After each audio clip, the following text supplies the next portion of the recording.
Putain, mais ce téléphone va me faire péter un câble. Il veut pas que je prenne la vidéo en direct. Voilà, direct. Bref, t'es net. Je reviens en arrière. Je refais ma vidéo jusqu'à temps qu'elle soit bonne. Jusqu'à temps qu'elle soit bonne. Vous imaginez le nombre de fois où je vais revenir. Sauf que le problème, c'est que là, il est 14h55. Mais quand je referai ma vidéo, bah, je pourrais pas revenir à 14h55. Bref, du coup, t'es net, ceux qui sont à critiquer. Alors d'une part, soit vous n'avez pas compris le film, ce qui peut arriver parce que en ayant vu le film qu'une seule fois, j'avais pas compris le film. Quand la première fois où je suis allé à l'avant-première en VOST. Déjà, première chose, la VOST est trop complexe, trop compliquée. D'un point de vue personnel, le fait de lire sans arrêt, même si en fait je comprends parfaitement l'anglais, il y a pas de souci au niveau du fait que vous soyez bilingue ou pas. Le langage, l'écriture est assez complexe et tend à faire lire les sous-titres. Vraiment, vraiment, la VOST, on dit souvent pour les puristes du cinéma, la VOST, la VOST, la VOST, mais pour ce film-là, je vais être honnête, je l'ai vu le lendemain, je suis retourné le lendemain, donc le lendemain soir, pareil, même heure, 20h30, mais en VF.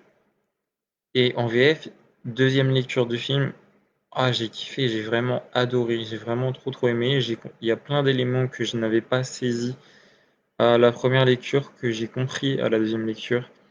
Et ça, c'est tellement agréable. Franchement, honnêtement, voilà, j'avoue, je peux comprendre pour les gens qui ont peu d'argent, qui n'ont pas un budget illimité, d'aller au cinéma, ça leur coûte cher. C'est un budget c'est un budget à prendre en compte. J'avoue que j'ai la chance de pouvoir y aller de manière illimitée tous les jours et si je veux le week-end de le voir 4 fois par jour quoi. 4, 3, c'est un film qui dure 2h30 donc peut-être 3 fois. J'exagère, mais si c'était un film qui avait duré 1h45, 2 heures, j'aurais pu aller le voir 4 fois par jour. Voilà.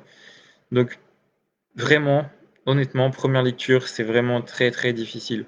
Déjà, faut comprendre que l'inversion, c'est pas quelque chose, euh, c'est pas quelque chose qui existe. Le voyage dans le temps, par exemple, le voyage dans le temps, on va dire Les Visiteurs. Un film comme Les Visiteurs, on comprend bien que ils viennent du Moyen Âge, ils arrivent, euh, voilà, dans les années.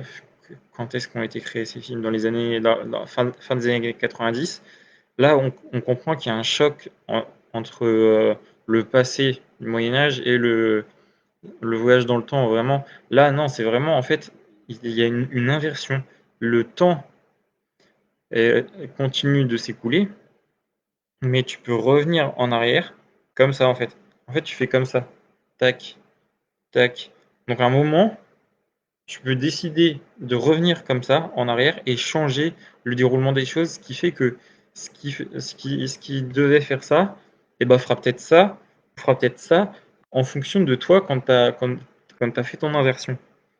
Et c'est vraiment quand tu vois ça, et c'est un truc de ouf parce que il y a un moment dans le film, le Russe qui veut détruire la planète, qui veut détruire le monde grâce à l'inversion. Tu le vois, il est en train de regarder ce qui va se passer dans le futur pour pouvoir obtenir du plutonium. En fait, donc du coup, les agents de la CIA, John David Washington, le protagoniste, Niels, incarné par Robert Pattinson, ils vont réussir une mission. Mais le problème, c'est que le mec, le russe, il va voir comment se déroule cette mission. Du coup, lui, il va aller dans le futur. Il va aller dans le futur en inversion, du coup. Et il va pouvoir récupérer la mallette grâce à cette technologie. C'est un truc de dingue, n'empêche. Franchement, honnêtement, je veux dire, l'inception tu te dis, c'est impossible l'inception. Tu te dis que c'est impossible. Donc en fait, il te donne un truc, tu le remets pas en question. Je veux dire, tu le remets pas en question. Interstellar, pareil, honnêtement, moi j'ai fait aucune étude scientifique, j'y connais rien du tout. Et je peux pas lui dire oui, mais dans Interstellar, c'est faux, ceci n'existe pas. Je veux dire, t'acceptes en fait, t'acceptes que ce qu'on te donne, pour toi, c'est possible. En fait, c'est de l'ordre du possible. Et là, en fait, la difficulté, c'est que l'inversion, eh ben, tu te dis que c'est pas impossible que ça puisse exister.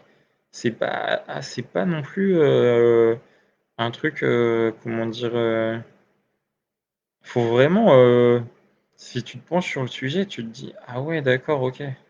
Le truc de la balle, à un moment, une balle inversée, eh ben, tu peux la refaire venir à toi parce qu'elle a déjà, t'as déjà fait l'action de l'acheter. Non, mais c'est des trucs de ouf, sérieux. C'est des trucs de ouf, l'inversion. C'est vraiment un truc, je veux dire, c'est trop un truc de mal. Quand, euh, quand la scientifique jouée par Clémence Poésy, qui est une Française, c'est la scientifique, et elle lui dit, bon, voilà une balle inversée, une balle non inversée. Laquelle des deux est inversée? Et du coup, elle lui montre comment tu peux avec une balle inversée. Euh, Bref, c'est incroyable, c'est incroyable. En fait, si tu veux, il y a une caméra qui montre qu'en fait la balle, donc elle est posée par terre, elle est posée sur la table, et du coup la balle va venir à sa main. Parce qu'en fait, dans le futur, il a déjà jeté la balle sur la table, donc du coup, dans le présent, en faisant hop comme ça, la balle va venir de la table à sa main. C'est ouf, franchement, c'est ouf. C'est incroyable. Et du coup, tu appliques ça à tout ce que tu veux. Tu fais ce que tu veux. Tu peux tout inverser. C'est incroyable. Donc voilà. Donc honnêtement, les gens qui critiquent, c'est des gens soit qui n'ont pas compris, les enjeux du film, qui n'ont pas compris l'intérêt du film, qui n'ont pas compris l'inversion, qui n'ont pas compris, voilà, que tu fais comme ça, tac. Et du coup, c'est magnifique les scènes où tu vois des scènes d'inversion. C'est-à-dire, à un moment, il y a des balles dans une vitre et le protagoniste, il avance d'un côté et Nils, il avance de l'autre. Et si tu veux, le protagoniste, il dit à Nils, non, touche pas. Il fait, mais c'est quoi ces balles? Il fait, en fait, c'est ça s'est pas déjà produit, ça va se produire en fait. Ça va se produire maintenant. Les les balles dans la vitre et tu vois une action après et ben ouais le mec effectivement l'inversion fait que les trous qu'on les marques de trous euh, causées par les tirs et ben avec l'inversion tu vas voir les, les trous vont se refermer et la balle va re-rentrer dans le pistolet. Et je crois que tu as à peu près 5 impacts sur le mur. Et du coup, bah, lors de la baston, le mec, ça revient, ça revient, ça revient. Et le mur, il n'y a plus aucun impact. Il n'y a plus aucun impact. Et lui, quand il arrive dans la pièce, il y a tous les impacts sur le mur. Et genre 10 minutes après, et ben, il est dans la scène, dans cette scène qui s'est déjà passée par le passé où du coup, bah, on revoit le combat en face à face des deux mecs et les balles vont, hop, tac, revenir du mur dans le canon du mec. C'est absolument mais incroyable. C'est vraiment incroyable. J'ai vraiment adoré. J'avoue, j'ai adoré. S'il y a un énorme succès, ce sera mérité. Moi, il y a pas mal de gens qui me disent que, que les critiques sont négatives, que les gens euh, ouais, que les gens salut Philippe, que les gens critiquent, le film pour des choses, je pense qu'ils ont pas comprises, c'est tout. Je vois pas comment tu peux, enfin, dans ces temps, avec ce qu'on nous propose au cinéma, je vois pas ce qu'en film blockbuster grand public, je vois pas quelle proposition, je vois pas quelle proposition qui serait meilleure que ça. Je vois pas du tout actuellement au cinéma. Si tu vas au cinéma actuellement, il y a des très bons films, hein, comme Effacer l'historique de Delépine et Kerverne, qu'ont réalisé Saint-Amour avec Depardieu, Vincent Lacoste, Poulvord, excellent. Euh, Bref, Delépine et Kerverne, de toute façon, tout ce qu'ils font, c'est génial. Mais en matière de spectacle, voilà, de films à gros budget, voilà, récemment, tu as eu Greenland. C'était, c'était, c'était acceptable, c'était tout à fait acceptable, Greenland. Mais là, Tenet, c'est très très haut, quoi. Et voilà, comme je dis, moi, je reviens d'un cinquième visionnage et je m'en lasse pas. Je m'en lasse pas. Parce qu'en plus, j'ai des éléments nouveaux qui se rajoutent. Donc, des éléments extérieurs, c'est-à-dire, c'est des lectures que je fais. Il y a des gens qui m'envoient des trucs, des théories. Et moi, ça me passionne. Ça me passionne énormément. Et je vois des gens qui sont là. Le reproche principal qui est fait, c'est de dire il développe pas assez ses personnages. Il écrit pas assez bien ses personnages. Mais en fait, quand tu as compris la véritable histoire du film, tu te dis mais c'est normal qu'il développe pas les personnages parce que moi à chaque fois que le protagoniste il était avec Kat et à chaque fois que Nils il était avec Kat, j'étais là mais putain mais racontez votre passé, racontez votre histoire, racontez votre vie, d'où vous venez, pourquoi vous êtes là maintenant. Quand, quand ça commence le film, le personnage principal, il y a Nils qui s'assied à côté de lui il lui raconte son projet, et il raconte le projet comment dirais-je, de faire s'écraser un avion, parce que en fait toutes les œuvres d'art sont stockées dans un entrepôt à côté d'un aéroport. Donc voilà, et donc pour faire diversion, créer un incendie et du coup pour pouvoir se retrouver seul dans la pièce avec tous les tableaux, et ben, il fallait créer une diversion avec un putain d'avion qui va se scratcher. Et du coup, ben, sur les personnages, ouais, tu sais pas comment ils se sont rencontrés, tu sais pas trop les liens qu'il y a entre eux. Mais excusez-moi, spoiler, et quand tu comprends que Nils, en fait, c'est le fils de Kat, tu te dis, ah ok.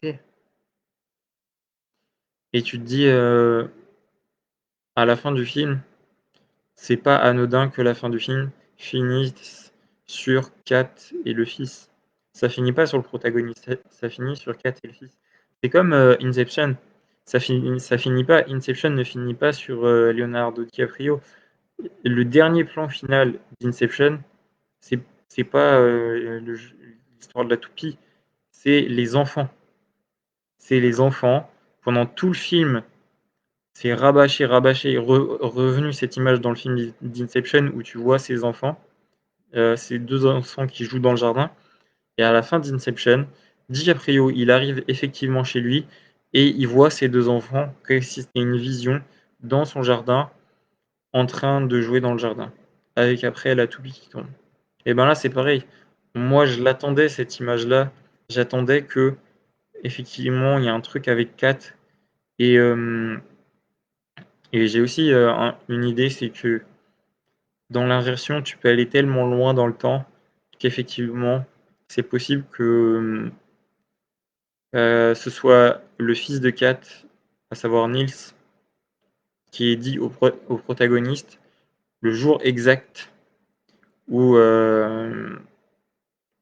comment dirais-je, le jour exact où il fallait revenir pour pouvoir tuer. Sator, pour pouvoir également, avec les éléments qu'ils ont en connaissance, faire la mission pour désarmer la bombe. Donc voilà, dans le passé, dans le présent, dans le présent, ils ont une mission à faire pour désarmer la bombe. Et elle, Kat, elle est dans le passé, très très loin dans le passé, avec son mari sur le yacht, un jour où le jour où ils s'étaient engueulés. Et ces deux actions, attends,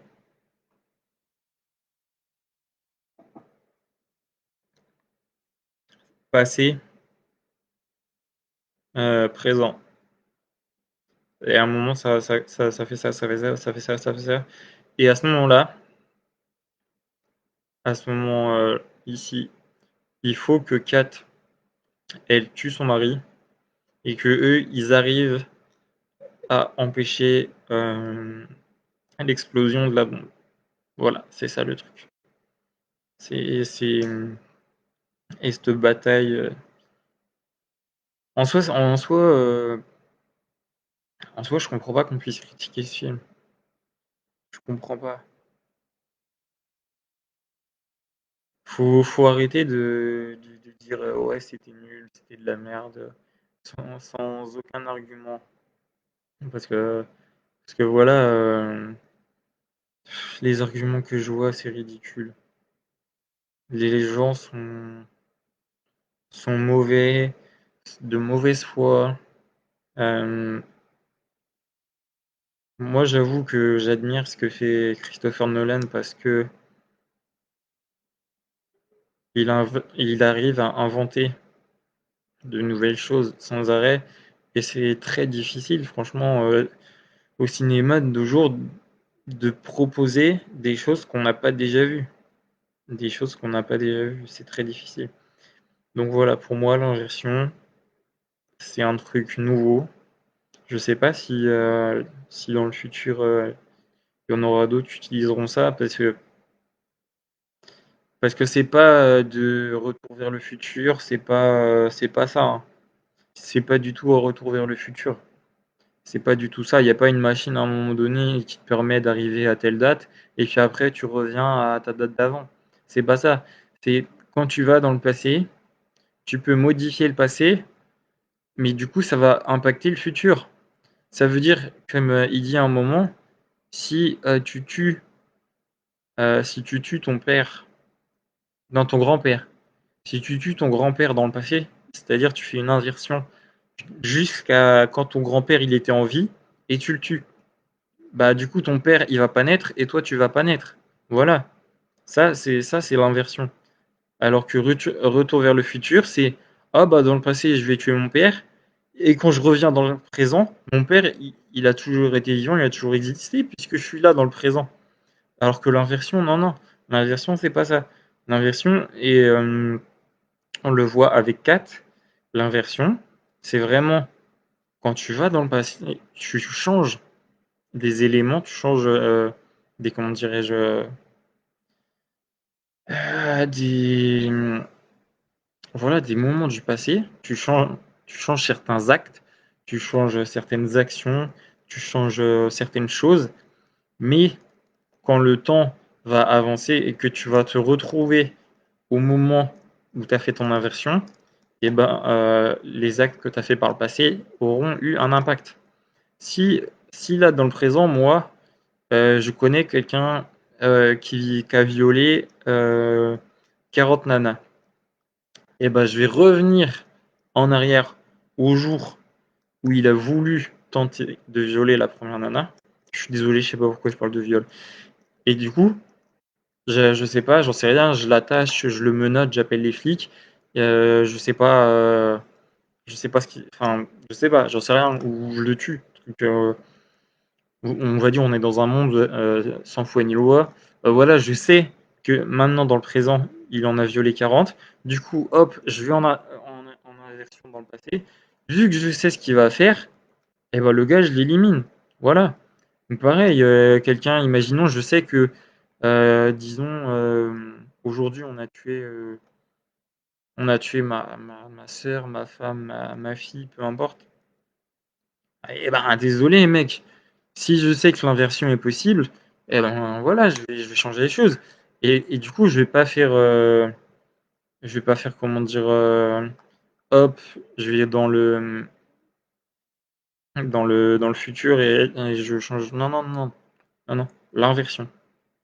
Je change le cours je change les actes et cela aura un impact quand on reviendra dans le temps réel, quoi. Et moi, je trouve ça prodigieux. Voilà, je trouve ça prodigieux, je trouve ça exceptionnel. Donc voilà, je pense que du coup, là, il me reste 40 minutes pour aller au match. Match, match, match, match, match. Je vais au match. Non, je vais pas à Manchester City. Je vais pas non plus à Chelsea. Ah, j'aimerais trop, putain, elle est en Angleterre. Ouais, du coup, je vois le temps qui passe. Franchement, je pense que je vais faire un truc que je vais écrire, que je vais détailler. Je vais faire euh, qu'est-ce que l'inversion? La relation Niels-Kat, la relation Niels le protagoniste, la relation le protagoniste Kat. Faut absolument que je parle de la scène d'ouverture vraiment en expliquant à quel point dès la scène d'ouverture c'est très très très important. Fallait pas arriver en retard. Fallait pas arriver en retard. Dès, dès les premières minutes, il se déroule des choses qui ont vraiment un impact important. Je vous dis, le sac à dos de Niels, faut bien regarder. Faut bien regarder les gars ce qu'il y a accroché à son sac à dos. Faut vraiment être attentif. Donc voilà, du début à la fin, il se passe des trucs, mais laisse tomber. Et là, je pense qu'après 5 visionnages, avec tout ce que j'ai lu, avec tout ce que j'ai pu entendre, j'ai l'esprit à peu près cohérent. Et je pense pouvoir faire un truc où je vais vous parler de ça. Je vais vous parler également de la fin. Parce que moi, la fin, il y a des gens qui disent oui, il a donné le téléphone portable à Kat. En fait, si vous voulez, il lui donne un téléphone portable et il lui dit s'il y a un souci à un moment donné dans ta vie, tu appelles ce numéro. Il dit mais qui est-ce qui répondra à ce numéro? Et là, t'as John David Washington qui fait la postérité, la postérité. Et c'est énorme. Du coup, scène de fin. Là, tu vois, Kat, elle appelle le numéro à l'école pour récupérer son fils. Et direct, il y a une caméra qui va dans la voiture. Parce qu'en fait, Kat, elle voit une voiture qui l'attend. Kat, elle sent qu'il y a la voiture qui l'attend là, elle le sent, donc elle appelle. Et moi, ce que je pense, parce qu'il y a des gens qui disent ah, mais comment il pouvait être là une seconde plus tard dans la voiture? Parce que du coup, Kat, elle appelle, Kat, et direct, t'as une seconde, et John David Washington, il est dans la voiture, il tue le mec, et il tue la meuf, dans la voiture. Non, non, c'est pas comme ça que c'est passé. C'est qu'en fait, si vous voulez, Kat, elle l'a appelé, parce que voilà, elle l'a appelé, elle se sentait en danger. Eux, la,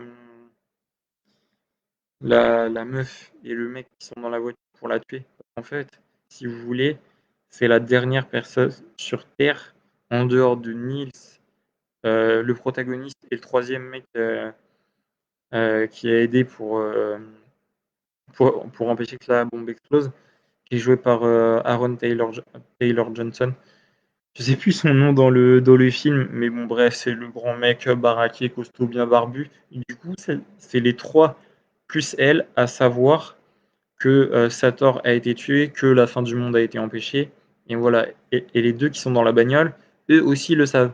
Donc ils veulent éliminer Kat. Et moi, ce que je pense, c'est que Kat, elle a été tuée. Mais comme le protagoniste, il a été appelé, il va faire une inversion. Il va revenir un petit peu en arrière.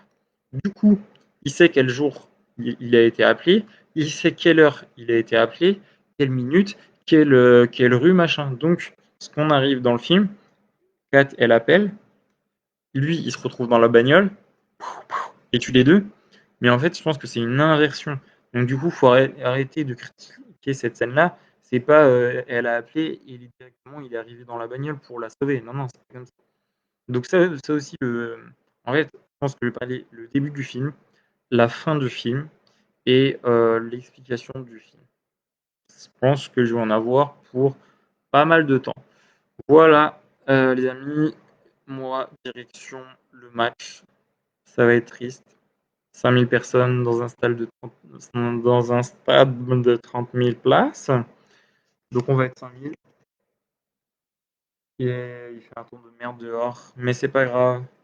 Allez, bon après-midi tout le monde. Bon samedi à toutes et à tous. Ciao.